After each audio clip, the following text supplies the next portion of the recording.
کہانی کی شروعات کرتے ہیں۔ سرفراز کی کہانی قسط نمبر 6۔ عنوان: ریت کے قیدی، ایمان کا مجاہد۔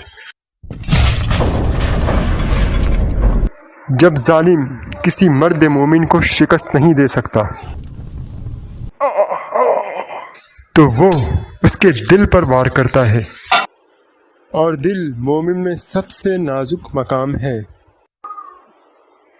جہاں امت کا درد ہوتا ہے۔ القدس کے سینکڑوں معصوم مسلمانوں کو یرغمال بنا کر ہلاکو خان نے سرفراز کو بلیک میل کرنے کی کوشش کی تھی۔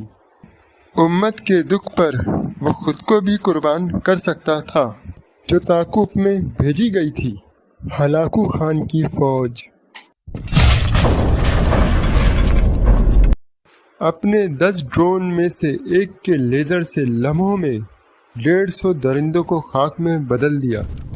قافلہ جو اس کے ساتھ تھا بخیریت خفیہ پہاڑی علاقے تک پہنچ چکا تھا۔ اب اگلا مرحلہ ہے القدس کے قیدیوں کو بچانے کا۔ سرفراز نے 10 میں سے تمام ڈرون کو فعال کر دیے ہیں۔ پہلے مرحلے میں وہ ہر قید خانے کی جگہ، دشمن کی گشت اور قیدیوں کی پوزیشن جانچے گا، تاکہ حملے میں ایک بھی معصوم نہ مارا جائے، صرف ظالم کا خاتمہ ہو۔ جیسے ہی مکمل معلومات ملیں گی، 10 ڈرون بیک وقت برق رفتاری سے حملہ آور ہوں گے، اور سرفراز ایک نئی تاریخ رقم کرے گا، جو ہر تھوڑی دیر بعد ریت کے ذروں کو اڑا کر یوں بکھیر دیتی جیسے کوئی راز چھپانے کی کوشش کر رہی ہو۔ اس سناٹے میں ایک باریک سی آواز ابھر رہی تھی، رفتہ رفتہ قریب آتی ہوئی۔ وہ آواز جو کسی عام سوار کی نہیں، بلکہ وقت کے سب سے انوکھے مسافر کی تھی۔ سرفراز اپنی ہلکی مگر تیز رفتار شٹل پر سوار ریت پر اڑتا ہوا جا رہا تھا، اپنی اس آہنی اڑن تشتری UFO کی طرف، جو بغداد سے پورے 150 کلومیٹر جنوب میں ریت کے بیچوں بیچ ایک تنہا قلعے کی طرح کھڑی تھی۔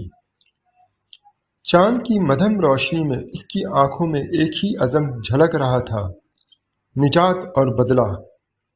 شٹل ریت پر اڑتے ہوئے چھوٹے طوفان بناتی جا رہی تھی، جیسے صحرائے عرب کے سینے پر کوئی روشن لکیر کھینچی جا رہی ہو۔ پہلے قافلہ بچایا، اب قلعہ بچانا ہے، اور کل قیامت کے سائے پہ دشمن کی آنکھوں سے نیند چھیننی ہے۔ اب سرفراز کا UFO دور سے نظر آنا شروع ہو جاتا ہے، بہت دور صحرا پہ تنہا اکیلا۔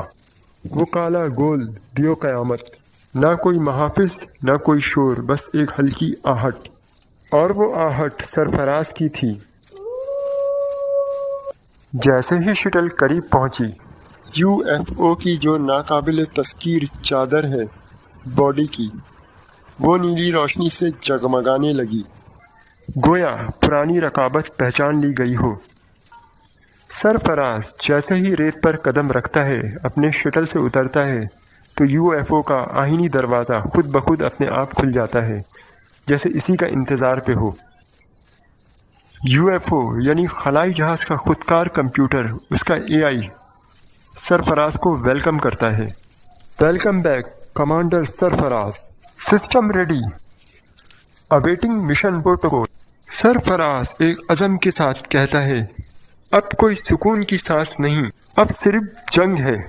اس بار جنگ صرف ہتھیاروں کی نہیں، رحم، درد اور غیرت کی جنگ ہے۔ اور وہ قدم رکھتے ہوئے اپنے آہنی قلعے میں داخل ہو جاتا ہے، جہاں آندھیوں کے جواب اور ظالم کا اختتام لکھے جانے تھے۔ ریت کا یہ سینہ آج تاریخ لکھنے جا رہا ہے، اور قلم تھامنے والا کوئی اور نہیں، سرفراز ہے۔ رات کا سناٹا، القدس کے اوپر سرفراز کے ڈرونز کی پرواز۔ سرفراز اپنے جہاز کے اندھیرے کنٹرول روم میں بیٹھا تھا، ہاتھ میں کلائی کی گھڑی، اور خلائی جہاز کے اسکرین پر شہر القدس کا نقشہ چمک رہا تھا، باہر آسمان پر بادل تھے، چاند کی ہلکی سی کرن کبھی کبھار بادلوں کے بیچ سے جھانک لیتی۔ سرفراز آہستہ سے، یہ وقت ہے، اگر میں ابھی گیا تو دشمن جاگ جائے گا، پہلے ان کے سائے گننے پڑیں گے۔ اس نے خلائی جہاز کے کنٹرول روم کی اسکرین کے قریب ایک بٹن دبایا۔ یو ایف او کے نچلے حصے سے 10 سیاہ ڈرونز خاموشی سے باہر نکلے، پرندوں کی طرح وہ اندھیرے میں غائب ہو گئے۔ خلائی جہاز کے کنٹرول کی بڑی اسکرین پر منظر نظر آنے لگا۔ پہلا ڈرون شمالی دروازے پر منگول پہرے دار، دوسرا ڈرون مشرقی بازار میں چند قیدی اور کچھ گھروں کے اندر نظر بند ہے، تیسرا ڈرون قلعے کی فصیل پر تیر انداز چوکیدار۔ سرفراز نے نقشہ پر نشان لگائے۔ سرفراز گہری سانس لیتے ہوئے، یہ قیدی ہیں، یہی اصل مقصد ہے، مگر پہرے کی یہ گھیرا بندی توڑنا آسان نہیں ہوگا۔ ایک ڈرون نے قیدیوں کے قریب پرواز کرتے ہوئے آہستہ سے زمین اسکین کی۔ اس نے سرنگ جیسی ایک پرانی خفیہ گزرگاہ کی نشاندہی کر دی۔ سرفراز مسکراتے ہوئے، کمال ہے، القدس اب بھی اپنے راز سنبھالے ہوئے ہے۔ اسکرین پر ڈرون کی لائیو فیڈ چل رہی تھی۔ نقشے پر قلعے کے اندر لال نشان چل رہے تھے، قید خانہ، پہرے دار اور وہ مقام جہاں عام شہری بھی قید تھے۔ سسٹم سرد مشینی آواز میں، اے آئی توجہ، اگر آپ نے بھاری حملہ کیا تو ہدف کے ساتھ 30% امکان ہے کہ شہری بھی مارے جائیں گے۔ مشورہ، متبادل رستہ تلاش کرے، وقت محدود ہے، دشمن کے جاسوس پیغام بھیج سکتے ہیں۔ سرفراز کا چہرہ سخت ہو گیا۔ کتنا وقت ہے؟ زیادہ سے زیادہ 20 دن، اس کے بعد امکان ہے کہ ہلاکو خان شہریوں کو ہلاک کرنے کا حکم دے دے گا بطور بدلہ۔ سرفراز نے مٹھی بھیج لی، یعنی یا تو میں اب یہ سب ختم کر دوں یا اپنے ہی مقصد کو دفن کر دوں، یا کوئی اور راستہ نکالوں۔ ڈرون کے ایک کیمرے نے قلعے کے قریب ایک پرانا آبی نالہ دکھایا، جس کا راستہ شاید اندرونی صحن تک جا سکتا تھا۔ سسٹم اے آئی، متبادل جنوبی مغربی نالے کے ذریعے خاموش داخلہ، رسک 27%، کامیابی کا امکان 62%۔ سرفراز ہلکی مسکراہٹ کے ساتھ، 26% رسک اور 42% امید، چلو قسمت سے کھیل لیتے ہیں۔ وہ کرسی سے اٹھا، ہتھیار سمیٹے اور گھڑی میں کمانڈ دی۔ ڈرون نمبر 4، 7 اور 9، دشمن کی توجہ مشرقی گیٹ پر مرکوز کرو۔ کی سیاہی میں القدس کا قلعہ ایک ساکت پہاڑ کی مانند کھڑا تھا، مگر سرفراز کا جہاز سرائے بغداد سے 150 کلومیٹر دور زمین پر اتر کر اپنے شکار کی طاق میں تھا۔ اندر اے آئی کی آواز گونجی، target lock, 3 drones attack position پر۔ سرفراز نے اپنی آنکھوں میں فولاد بھر کر کہا، حملہ ابھی۔ پہلا ڈرون قلعے کی شمالی فصیل پر بجلی کی سی رفتار سے پہنچا اور لیزر کی شعاؤں نے پتھروں کو ایسا کاٹنا شروع کیا جیسے کاغذ پھاڑا جا رہا ہو۔ دھماکے کی گرج نے قلعے کے اندر گہرا خوف اتار دیا۔ دوسرا ڈرون مشرقی برج کے بالکل اوپر منڈلایا۔ اس کے سینسر نے اندر بھاگتے دشمنوں کو اسکین کیا۔ اے آئی فورا بولا، ٹارگٹ موومنٹ گیٹ کی طرف۔ تیسرا ڈرون مغربی دیوار کے قریب آ کر فائر کی بارش کرنے لگا تاکہ دشمن کو قلعے کے مرکزی دروازے کی طرف دھکیل دے۔ باقی 4 ڈرونز ایک دائرے میں قلعے کے گرد منڈلا رہے تھے، ہر ایک کے سینسر عمارت کے اندر تک جھانک رہے تھے، جہاں دشمن ہڑبڑا کر اپنی پوزیشن بدل رہا تھا۔ جیسے ہی کوئی سپاہی گیٹ کے قریب آتا، اوپر سے لیزر کی سرخ روشنی اس کا آخری لمحہ لکھ دیتی۔ دھماکوں، چیخوں اور لیزر کی چمک کے بیچ قلعے کا داخلی نظام بکھرنے لگا۔ دشمن کی صفیں ٹوٹتی جا رہی تھی اور اے آئی کی ٹھنڈی آواز پھر گونجی، گھبراہٹ مکمل، تمام دشمن گیٹ کی جانب بڑھ رہے ہیں، اب حتمی وار کا وقت ہے۔ سرفراز نے ہلکی مسکراہٹ کے ساتھ کہا، وقت ختم، القدس آزاد۔ اندھیری رات القدس کی سرزمین پر آگ اور دھماکوں کی روشنی سے آسمان سرخ ہو گیا تھا۔ قلعے کے دروازے ٹوٹتے ہی سپاہیوں کا ریلا باہر امڑ آیا۔ تقریباً 5000 کے قریب سپاہی، جن میں سے کچھ قلعے کے اندر ہلاک ہو چکے تھے مگر زیادہ تر بچ چکے تھے، چیختے ڈرے سہمے اپنی جان بچانے کیوں نکلے۔ خلائی جہاز کے کنٹرول روم میں AI کی آواز گونجی، target exit confirm, 5000 soldier castle سے باہر آ رہے ہیں۔ سرفراز نے پسینہ صاف کرتے ہوئے اپنی گھڑی پر 2 ڈرونز کو الگ سے سنبھالا۔ یہ دونوں ڈرونز نیچی پرواز میں سپاہیوں کے درمیان سرخ لیزر شعاعیں پھینکنے لگے تاکہ انہیں ایک سمت دھکیل دیں۔ باقی 8 ڈرونز جو UFO کے اندر سے ہائی لیول کے کنٹرول میں تھے اوپر سے فائر کی بارش کرنے لگے۔ آسمان پر ایسا لگتا تھا جیسے بجلیاں چمک رہی ہوں اور زمین پر قیامت ٹوٹ رہی ہو۔ سپاہی چیختے، یہ کیسا وار ہے، یہ کون سی فوج ہے، نہ تیر نہ تلوار، مگر ہم جل رہے ہیں۔ AI نے سرد لہجے میں کہا، پالیسی ایڈجسٹ، تقریباً 200 سپاہی محفوظ رہیں گے۔